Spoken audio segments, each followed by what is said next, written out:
But when you observe yourself within, you see moving images. Yes. A world of images. Yes. Generally known as fantasies. Yet these fantasies are facts. You see, it is a fact that a man has such and such a fantasy. And it is such a tangible fact, for instance, that when a man has a certain fantasy, another man may lose his life. Or a bridge is spilled. These houses were all fantasies. Everything you do here, all of the houses, everything was fantasy to begin with.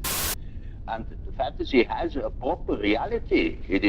That is not to be forgotten. Fantasy is not nothing.